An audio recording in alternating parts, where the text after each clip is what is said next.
Yo, yo, yo, c'est Balou et je devais le faire. On me l'a beaucoup demandé. Alors voilà, c'est ma petite vidéo. Parce que je dis bien que c'est une petite vidéo parce que je peux pas vraiment tout décortiquer. Parce que c'est vraiment technique, on en parlera après. Sur l'album Funeral de Lil Wayne. Alors restez connectés, on en parle. Il y a eu plein de sorties d'ailleurs. J'ai vraiment kiffé Key Glock. Il y a eu pas mal de sorties. J'ai fait des mises à jour sur Rapfire. Allez vous abonner à la playlist. J'ai deux playlists. J'ai Rapfire et j'ai New Drip. Rapfire, c'est une playlist un peu plus mainstream avec tout ce qui sort de chez les grosses têtes, genre du A-Boogie, du Lil Uzi, etc. Et j'ai un peu plus, voilà, underground, la nouvelle génération New Drip avec voilà, les Key Glock, tous les nouveaux qui envoient du très sale. Donc allez vous abonner sur mes deux playlists. Voilà, et vous le faites. Et c'est parti. Bon, abonnez-vous aussi à tous mes réseaux sociaux parce que là je suis revenu fort. Instagram, Twitter, partout. Je suis revenu vraiment fort. C'est I am French Balou, IM French Balou. Et on y va, on parle de Lil Wayne. C'est parti. Turn up. Tout est neuf, tout est nueve, tout est neuf. Alors, on va parler de Weezy F, Baby, de Tunchi, de Lil Wayne, de Baby Junior. Je vais pas dire tous ces blazes, on va parler de Lil Wayne. Alors, déjà, vous le savez tous, moi, je suis un grand fan de Lil Wayne. Et j'attends toujours ses projets avec impatience. Je suis toujours excité quand il sort ses projets. Après, là, je vais pas vous mentir que j'étais excité quand il l'avait annoncé, la date, etc. Mais avec tout ce qui s'est passé avec Kobe, quand le projet est sorti, j'étais un peu moins dedans. Donc, en plus, ce projet il s'appelle Funeral. Donc, et par contre, je vois déjà les gens commencer la théorie du complot. C'est pas fait exprès. Il a annoncé le projet longtemps avant, etc. Et même carrément dans le projet, il lui a rendu hommage. Je sais plus, c'est dans quel son, je crois, c'est dans celui avec J-Rock. Dans Bing James, il a laissé 24 secondes à la fin du son. Donc voilà. Donc, je trouve que c'est un bon projet. Les fans de Lil Wayne vont comprendre. Déjà, je vais parler de la communication qu'il y a eu autour du projet. On va faire par étapes. Alors, il y a eu très peu de communication, ça c'est très propre à Lil Wayne. C'est pas un mec qui fait beaucoup d'interviews, c'est pas un mec qui fait du cloud, c'est pas un mec qui fait beaucoup de pubs, qui fait beaucoup de promos. C'est un mec qui est vraiment straight dans la musique, il a été éduqué comme ça. Le mec, il est dans le game depuis 1995, il est chez Cash Money depuis 1995, il a grandi avec les Hot Boys. Ensuite les Hot Boys, ça s'est un peu split, il s'est retrouvé tout seul et son mot d'ordre c'était envoyer de la musique, que ça. C'était je vais en studio, il y a même des années où il y avait des rumeurs comme quoi il avait 1000 sons par année, un peu comme Juice WRLD. Donc c'est pour ça qu'on dit qu'en plus il a influencé tous ces nouveaux, parce que c'est l'un des premiers qui avait ce truc là de envoyer mixtape sur mixtape, les No Ceilings, les Sorry for the Wait, les Dedication, et j'en passe. Et puis il a une histoire assez intéressante. Et c'est pour ça que quand tu connais le personnage, tu connais ce qu'il représente, tu comprends comment le mec market sa musique et tu comprends que c'est juste un passionné. Et du coup, il n'y a pas vraiment de marketing, c'est juste qu'il l'annonce et les fans de Lil Wayne et les gens fans du game le prennent. C'est tout, ça s'arrête là. Et je trouve que c'est intéressant parce que tu te concentres que sur la musique, du coup tu te concentres sur rien d'autre, tu te concentres pas sur le cloud, tu te concentres que sur la musique et sur la qualité du son. Donc ça, je trouve ça vraiment lourd. Il a quand même fait une interview avec Drink Champ, si je me trompe pas, c'est sur Revolt TV. Drink Champ, je crois que c'est le nom du show, et c'est avec Nord et DJ IFN.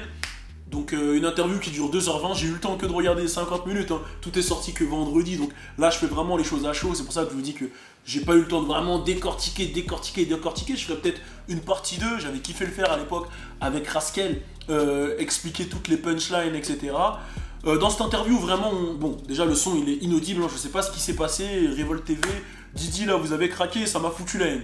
Mais l'interview est super lourde, tu découvres franchement, les deux journalistes, les deux légendes ont fait ça super bien.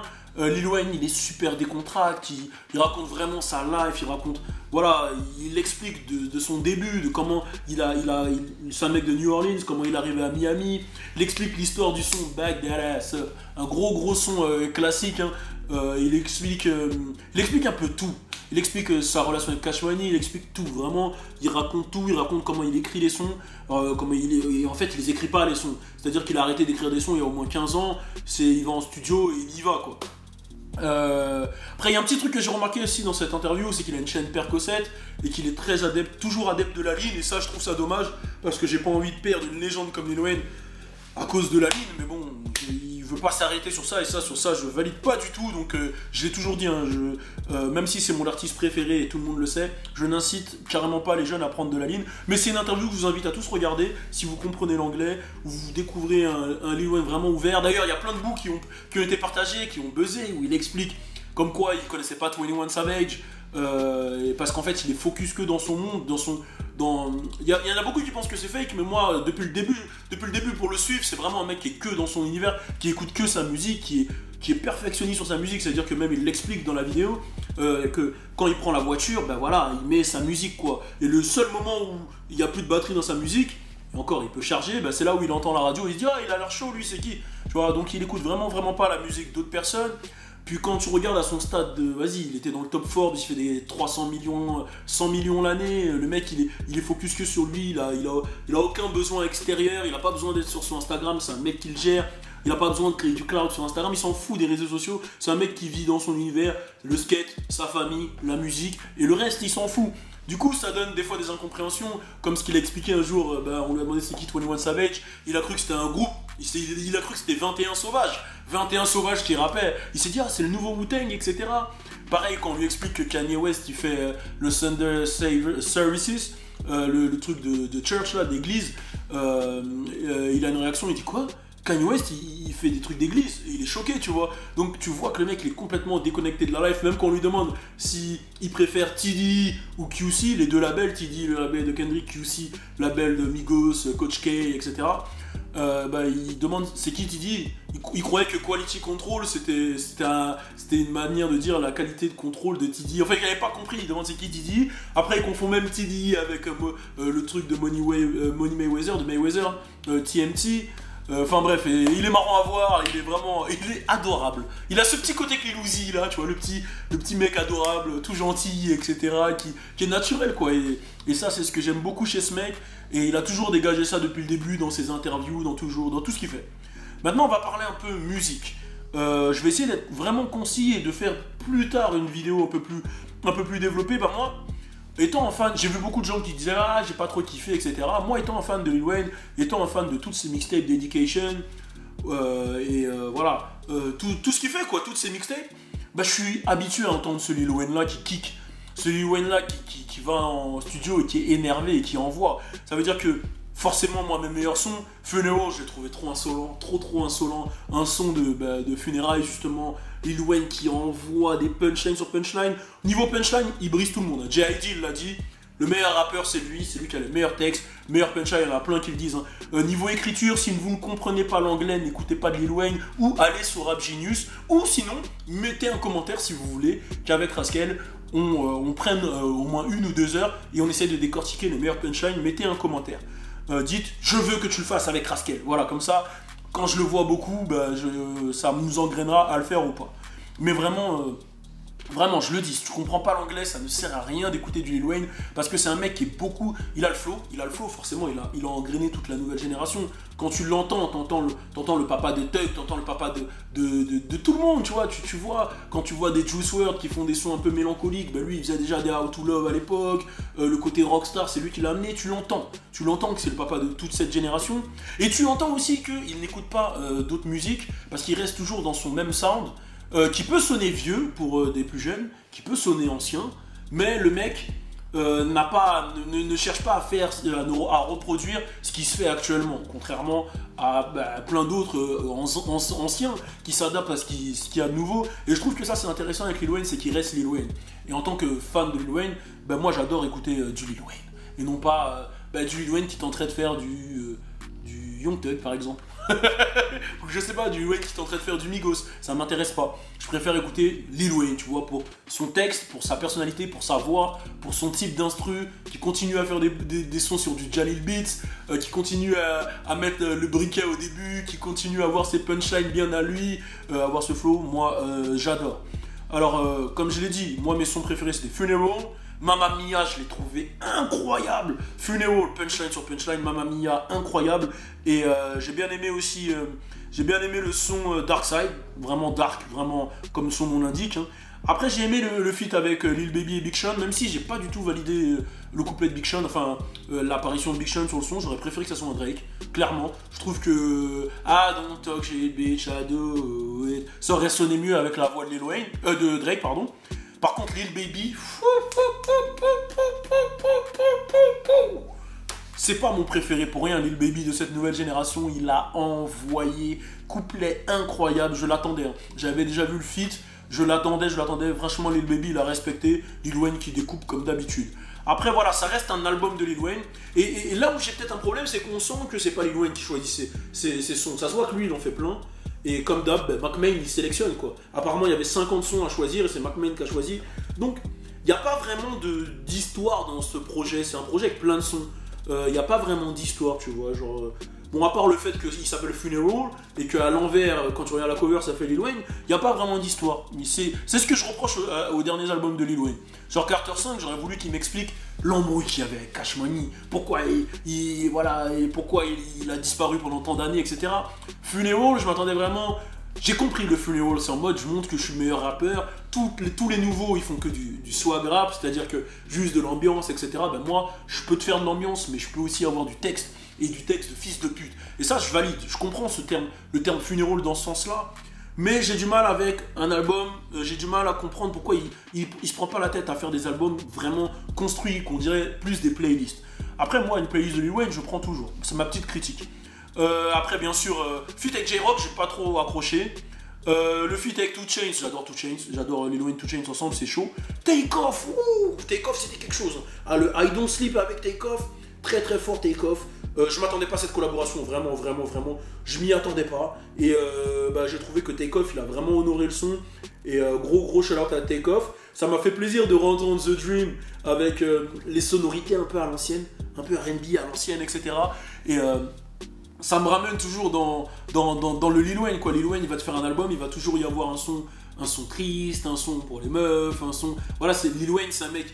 Voilà, comme il l'a dit, avant qu'il habite à Miami, c'était un mec de New Orleans. Ça veut dire que New Orleans, c'est la street, c'est le project, c'est les guns, c'est les tirs, c'est la misère, c'est Katrina,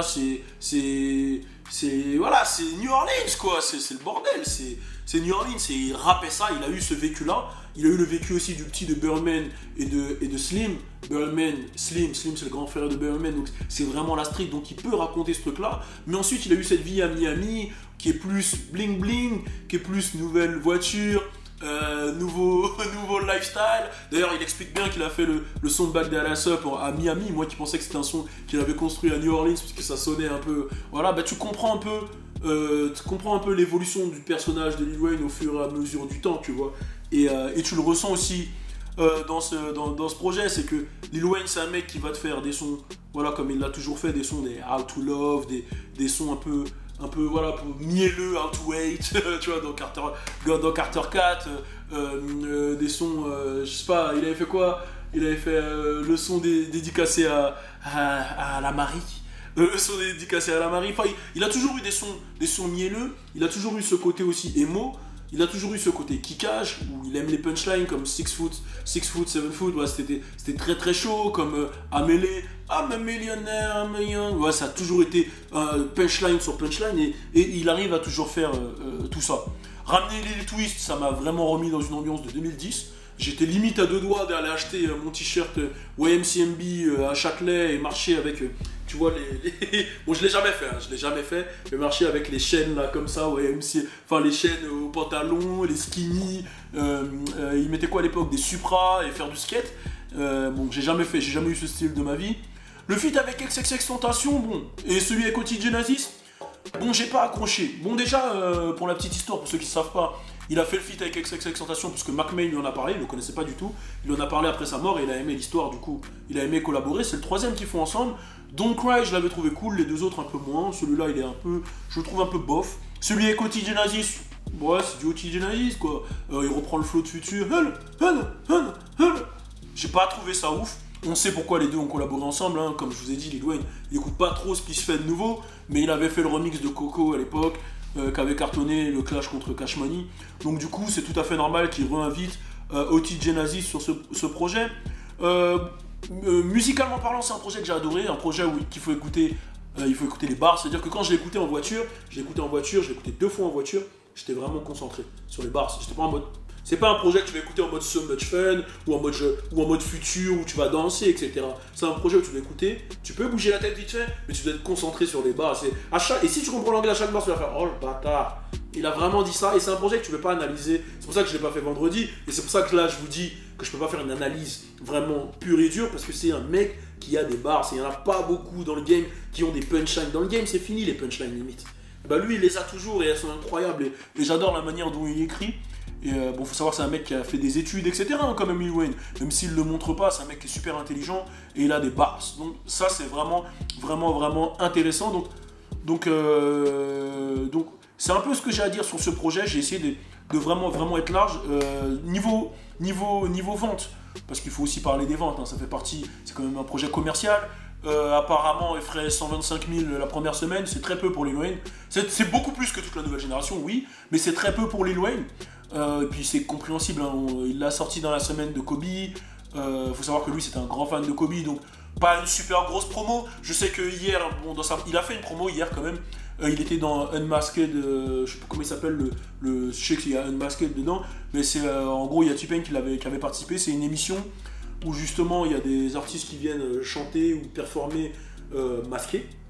Donc tu sais pas qui c'est, et à la fin ils enlèvent leur masque et tu découvres qui ils sont. Je sais que T-Pain il l'avait frappé, je sais que Lil Wayne l'a fait hier, donc ça va jouer dans sa promo. J'espère qu'il va vraiment le pousser ce projet, mais comme il l'a dit, lui il est prêt à envoyer d'autres et à débiter. Donc c'est vraiment une affaire à suivre, ce délire de Funeral. Moi j'aimerais qu'il clippe Mamma Mia. Hein, je vais vous demander, vous, qu'est-ce que vous avez préféré. J'aimerais qu'il clippe Dark Side. Après, j'aimerais qu'il clippe aussi le I Do It avec Lil Baby, juste pour les voir ensemble, pour l'histoire. Je trouve ça beau. Comme j'ai dit, j'ai pas trop kiffé la partie de Big Sean, mais j'aime bien Big Sean. Attention, j'ai kiffé Finally Rich, etc. Mais, enfin, j'ai dit son projet de 2012, c'est l'un de mes projets préférés de Big Sean. Mais, Don't tell me you love me, you gotta make it so hard for me. I wish you were ugly. Enfin bref, j'ai pas dit les vraies paroles, mais voilà, c'était à l'époque Big Sean, j'avais kiffé. Donc voilà, c'est mon petit avis sur Lil Wayne. Je lui donne franchement sur 10, en 7 sur 10, 7 ou 8 sur 10.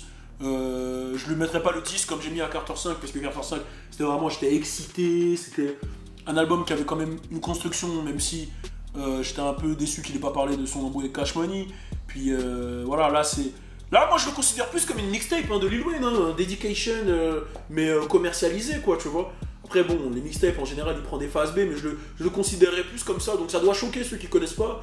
Mais Lil Wayne a toujours kické comme ça a toujours été son style, ça a toujours été ça, et moi, j'aime entendre ce genre de Lil Wayne. Donc voilà, c'était mon avis. Maintenant, d'ailleurs, dites-moi si vous trouvez que c'est une bonne idée, j'ai envie de mettre toutes les vidéos que je fais dans ce style en podcast. N'hésitez pas à me dire si c'est une bonne idée, en podcast sur Spotify, sur SoundCloud, un peu partout, sur Audiomack surtout. Donc n'hésitez pas, si vous validez, vous trouvez que c'est une bonne idée, dites-moi. C'était mon petit avis sur Lil Wayne. Dites-moi si vous voulez, comme je l'ai dit aussi, une version plus détaillée. Donc voilà, n'hésitez pas à dire ce que vous en avez pensé. On est ensemble. Peace. Tout est nouébé. Nouveau concept, nouveau concert sur le CV.